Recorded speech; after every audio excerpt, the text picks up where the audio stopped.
अस्सलाम वालेकुम, खुश आमदीद तमाम दोस्तों को।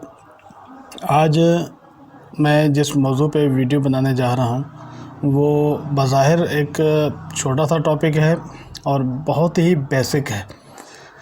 मैंने इस टॉपिक पे वीडियो बनाने का इसलिए सोचा है कि मुझे काफ़ी दोस्त जो माशाल्लाह इस फील्ड में काफ़ी टाइम से काम भी कर रहे थे, उनकी तरफ से भी ये मुझे जो है चीज़ मिलती रही है कि जी हमें जो है रोबोट MT4 पे कैसे लगाना है और वो कैसे सेट होता है। तो मैंने उनको तो अपने हिसाब से फ़ोन पे ही समझा दिया, लेकिन मैंने सोचा कि नहीं, इसकी एक बेसिक वीडियो बना दी जाए बड़ी ही डिटेल के साथ, क्योंकि काफ़ी सारी आपको इंटरनेट पे वीडियो मिलती हैं लेकिन उनमें फिर भी कहीं ना कहीं कोई ऐसा इशू रह जाता है जिसकी वजह से लोग परेशान हो जाते हैं। तो मैंने सोचा कि मैं क्यों ना एक ऐसी वीडियो बनाऊं जो मुकम्मल डिटेल फराहम करती हो। तो आइए बिस्मिल्लाह करते हैं। तो सबसे पहले मैंने MT4 आपके सामने खुला हुआ है। ये एक MT4 है जिसमें ऑलरेडी रोबोट वर्किंग कर रहा है, लेकिन मैं अभी एक नए पेयर पे आपको रोबोट चलाना बता दूंगा कि किस तरीके से चलता है। सबसे पहले तो हमें ये देखना होता है कि हम जो रोबोट लगाना चाह रहे हैं आया वो हमारे इस MT4 के अंदर मौजूद है कि भी नहीं, क्योंकि अक्सर व बेशतर आप रोबोट की फ़ाइल किसी दोस्त से ख़रीदते हैं या इंटरनेट से डाउनलोड करते हैं या किसी भी सोर्स से आप इन जो भी रोबोट की फ़ाइल है वो लेते हैं। रोबोट की फ़ाइल अक्सर व बेशतर आपको दो किस्म के सोर्स में मिलती है। एक होती है MQL4 फाइल .mql4 फाइल और दूसरी होती है EX4। अक्सर व बेशतर जो आपको है वो EX4 फाइल दी जाती है। EX4 वो फाइल होती है जो कि कंप्यूटर के ज़रिए एग्जीक्यूटेबल होती है और MQL4 वो होती है जिसमें कोडिंग होती है या जिसको हम बेसिक कोडिंग वाली फ़ाइल कहते हैं। बहरहाल जो भी हो, आप दोनों में से किसी भी फ़ाइल को उठाएं और सीधा जाएं आपके MT4 का यहाँ पे जैसे ही फ़ाइल मेन मेन्यू के अंदर यहाँ फ़ाइल पे क्लिक करें, नीचे आते हैं तो आपको मिलता है डेटा फ़ोल्डर को ओपन करें। जैसे ही डेटा फ़ोल्डर ओपन होगा तो उसके अंदर इसके डेटा की जितनी भी फ़ाइल्स हैं वो आपको नज़र आ जाती हैं, जिसके बाद हम अगला ऑपरेशन जो है वहाँ से वो कंटिन्यू करते हैं। तो इसमें आते हैं तो आपको मुख्तलिफ़ फ़ोल्डर नज़र आते हैं। यहाँ पे कॉन्फ़िगरेशन का फ़ोल्डर है, हिस्ट्री का फ़ोल्डर है, लॉग्स का फ़ोल्डर है, MQL4 है, प्रोफाइल, टेम्पलेट, टेस्टर वगैरह वगैरह। इन सब फ़ोल्डर के अंदर अपने अपने कैटेगराइज फ़ाइल्स मौजूद हैं। हम वन बाय वन सबको भी देखेंगे, लेकिन इस वक्त जो हमारा मौजू है हम उसकी तरफ आते हैं, दैट इज़ MQL4। यहाँ पे आके इसको डबल क्लिक कर दें ताकि इसको भी आप मज़ीद खोल सकें। अच्छा, जैसे ही हमने इसको खोला इसके अंदर आपको बहुत सारे और चीज़ें नज़र आने लग चुकी हैं। एक्सपर्ट है, फाइल, इमेज, इंक्लूड, इंडिकेटर वगैरह, लाइब्रेरीज। तो हम सबसे पहले, क्योंकि हमने एक्सपर्ट का काम करना है, तो हम जाते हैं सीधा एक्सपर्ट में। तो ये जैसे ही हम एक्सपर्ट में आते हैं तो जो फ़ाइल मैंने आपको बताई थी वो यहाँ पे देखें, मैंने दो फाइलें यहाँ पे ऑलरेडी रखी हुई हैं। जो ये है उसका नाम है ग्रीन ट्री, इसका वर्जन है 1.1 और इस अकाउंट के लिए बनाया हुआ था। इसकी ये MQL4 फाइल है। जैसे ही मैंने इसके ऊपर रखा है तो ये देखें सोर्स के साथ ही आपको पता लग जाता है कि MQL4 सोर्स फाइल, और ये वाली जो है EX4 फाइल है।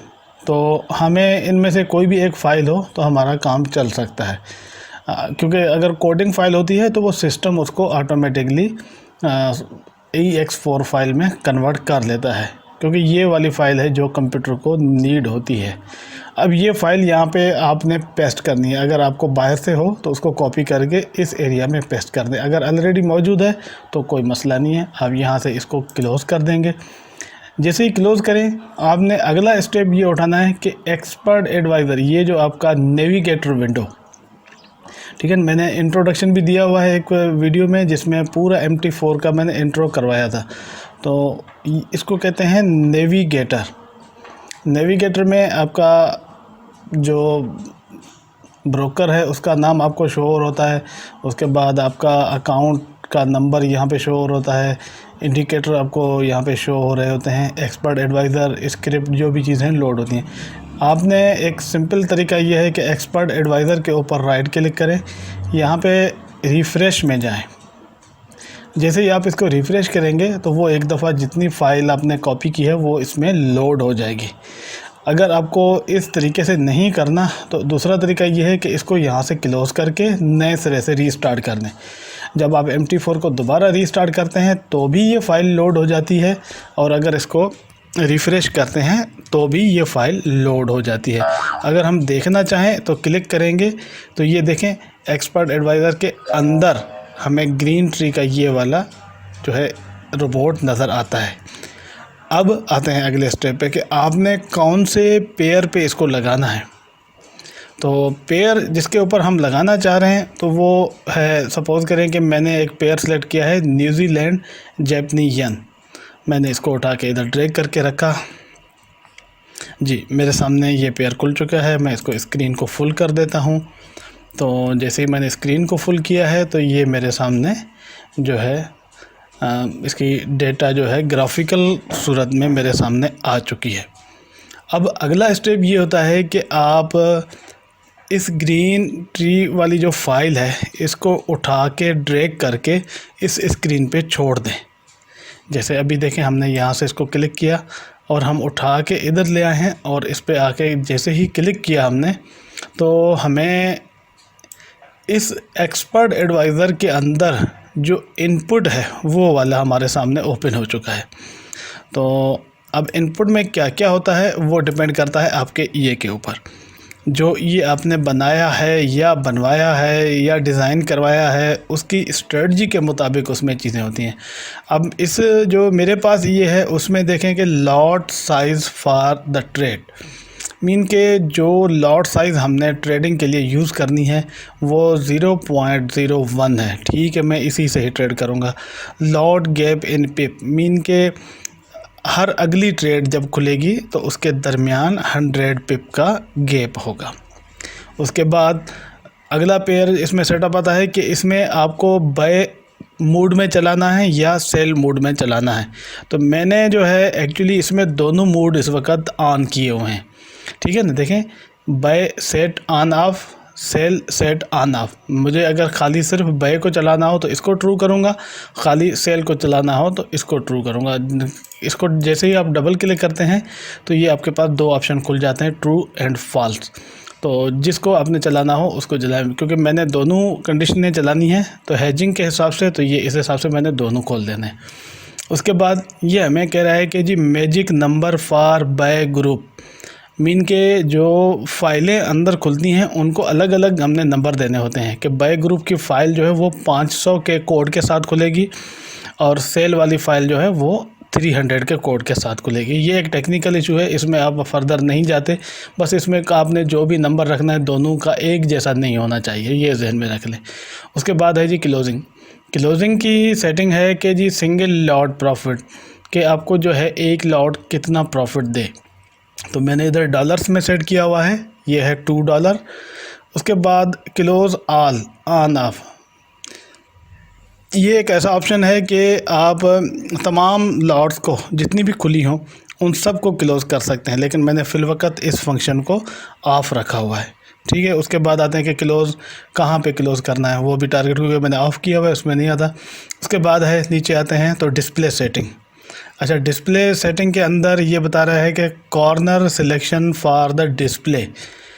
स्क्रीन के ऊपर 4 जो है पोर्शन होते हैं। मैं अगर आपको बता दूं कि ये वाला पोर्शन जहाँ पे मैंने ये माउस में शो कर रहा हूँ, this is the portion number 1। ठीक हो गया। इस तरीके से हम आएंगे तो ये वाला पोर्शन 2 हो जाएगा, ये वाला पोर्शन 3 हो जाएगा और ये वाला पोर्शन 4 हो जाएगा।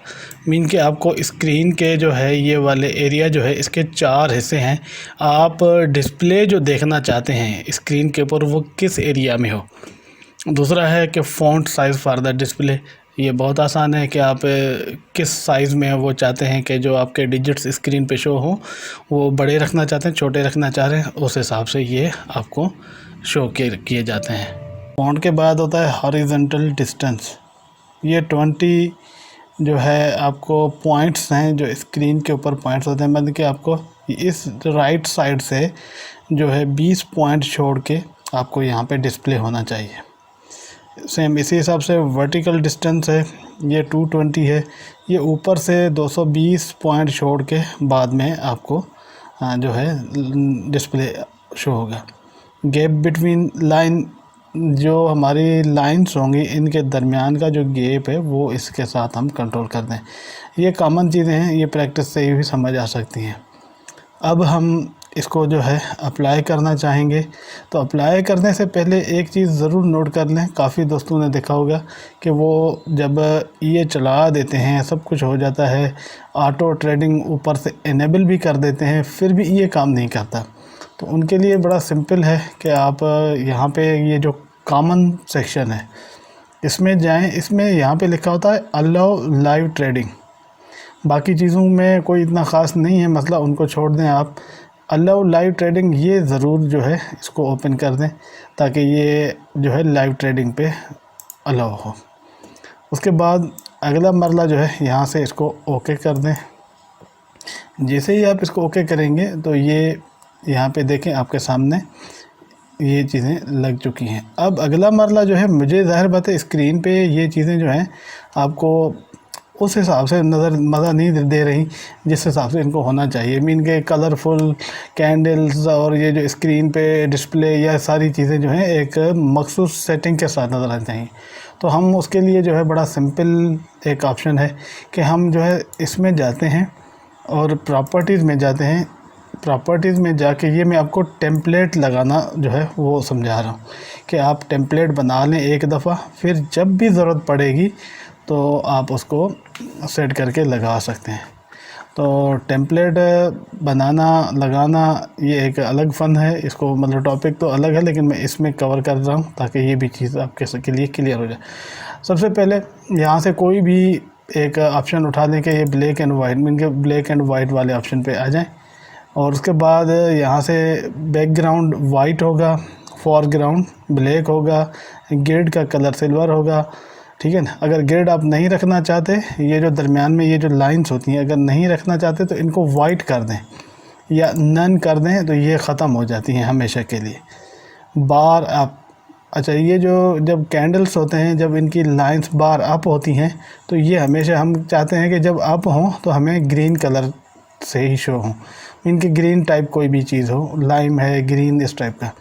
बार डाउन हो, जब मार्केट नीचे आ रही हो तो हमें रेड के साथ इंडिकेट हो जाए। बुल कैंडल के अंदर जो कलर फिल होता है वो भी वही उसी हिसाब से ही ग्रीन वाला ही रख दें।